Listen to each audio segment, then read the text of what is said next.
Assalamualaikum warahmatullahi wabarakatuh. Perkenalkan, nama saya Nur Fauzi Ahmad Kifari dengan NIM 22841400024. Saya di sini akan menjelaskan hasil review buku tentang kaum tertindas.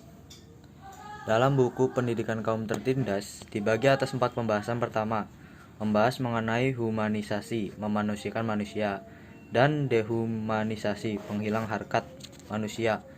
Pendidikan kaum tertindas menurut Paulo Freire merupakan usaha untuk mengembalikan fungsi pendidikan sebagai alat untuk membebaskan manusia dari berbagai bentuk penindasan dan ketertindasan, atau bisa disebut dengan usaha untuk memanusiakan manusia, humanisasi.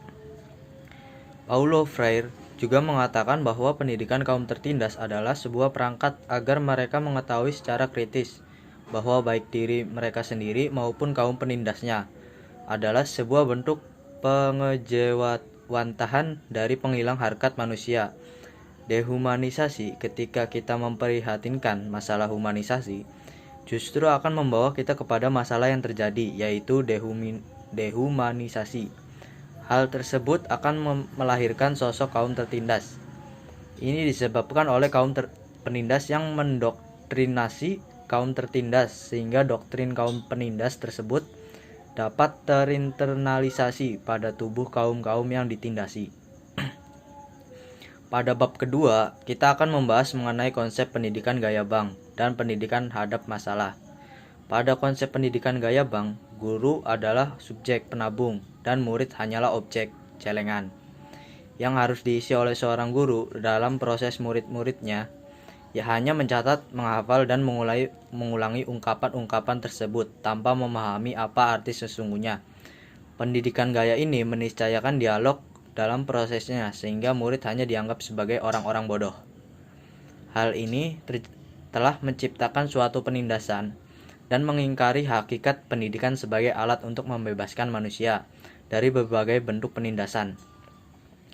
Kemudian, pada konsep pendidikan hadap masalah, guru dan murid adalah subjek sekaligus objek, penabung sekaligus celengan. Proses pendidikannya masyarakat dialog sebagai awalan dari proses pendidikan. Gaya pendidikan ini menciptakan sebuah dialektika antara guru dan murid sehingga tidak ada orang yang bodoh di dalamnya. Proses pendidikan gaya ini bertujuan untuk menciptakan manusia untuk menuju tahap humanisasi. Dalam bab ketiga, Paulo Freire menuliskan pentingnya sebuah dialog di dunia pendidikan. Dialog yang dimaksudkan adalah diharapkan kepada para murid untuk mampu berdialektika atau saling bertukar pertanyaan ataupun pendapat, di mana hal itu dapat mengasah critical thinking atau berpikir kritis murid. Komunikasi yang harus dilakukan adalah komunikasi yang bersifat komunikasi dua arah. Artinya kedua belah pihak saling aktif untuk berdialog. Tak hanya satu pihak yang aktif dan satu pihak yang lainnya pasif. Dengan berdialog sendiri, secara tak sadar manusia menemukan makna dirinya sebagai manusia. Artinya hidup penuh makna, tak hanya sekedar oleh hidup. Oleh karena itu, berdialog sangatlah penting. Pada bab keempat ini, Paulo Freire menjelaskan mengenai pendidikan antidialogis dan pendidikan dialogis. Paulo Freire membandingkan keduanya. Pendidikan antidialogis cenderung ditandai dengan usaha untuk menguasai manusia. Maksud tersebut ialah kaum penindas yang cenderung mengenai pendidikan antidialogis. Ini secara tak langsung sedang melakukan usaha untuk menguasai manusia. Artinya manusia akan selalu tertindas dan tidak memiliki kebebasan. Sebaliknya, pendidikan dialogis terkesan lebih damai, di mana semua manusia bekerja sama untuk menghilangkan penindasan. Pendidikan dialogis ini mampu untuk membuat manusia terbebas dari julukan kaum tertindas. Setiap orang mampu untuk menjadi manusia merdeka. Mereka mampu untuk mengembangkan minat serta bakatnya, dan mereka tak pola oleh kaum penindas.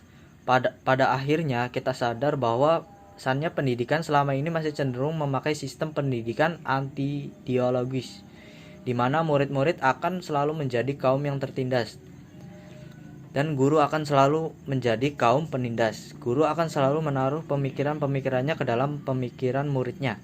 dan secara tak sadar membentuk pola pikirnya agar sama seperti dirinya.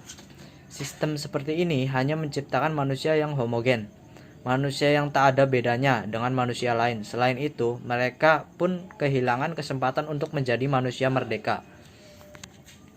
Ya, itu hasil review saya di dalam buku Kaum Tertindas. Sekian dan terima kasih.